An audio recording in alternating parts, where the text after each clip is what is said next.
இருக்கக்கூடிய நெருக்கமான உறவு, மாமனுக்கும் மருமகனுக்கும் இருக்கக்கூடிய ஒரு வெறுப்பு, இவையெல்லாம் நான் பேச விரும்பவில்லை. அது உங்க விவகாரம், அதை வச்சுக்கிடுங்க. ஆனால் இதை பேசவே கூடாதுன்னு சொல்லக்கூடாது. ஏன் தெரியுமா? இது தைலாபுரம் தோட்டத்துக்குள்ளே நடந்தால் பேச முடியாது.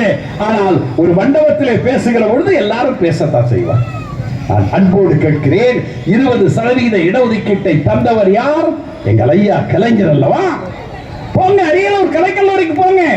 3000 பேர் படிக்கிற அரியலூர் கலைக்கல்லூரியில 20 விழுக்காடு 600 பேர் மிக பிற்படுத்தப்பட்ட, குறிப்பாக வன்னிய சமுதாயத்தை சார்ந்த ஆண்களும் பெண்களும் படிக்கிறார்கள் என்றால், கடந்த 1/4 நூற்றாண்டு காலமாக படிக்கிறார்கள் என்றால், அது எங்கள் ஐயா கலைஞர் கொண்டு வந்த சட்டம்.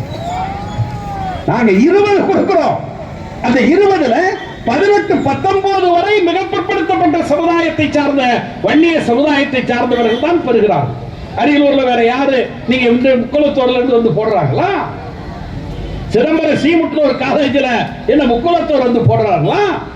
மற்ற மாவட்டங்கள்ல அந்த பகுதியை சார்ந்த மிக பிற்படுத்தப்பட்டவர்கள் வாங்குறாங்க.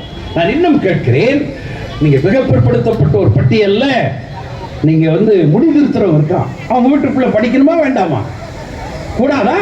அவங்க வீட்டு பிள்ளை படிக்க கூடாதா? செலவு செய்யற வீட்டு பிள்ளை, பானை செய்யற வீட்டு பிள்ளை, அவங்க எல்லாம் படிக்கணும் இல்ல? அதனாலதான் ஐயா கலைஞர் அவர்கள் எல்லாவற்றையும் யோசித்து 20 விழுக்காடு எம்பிசி என்று கொண்டு வந்தார்.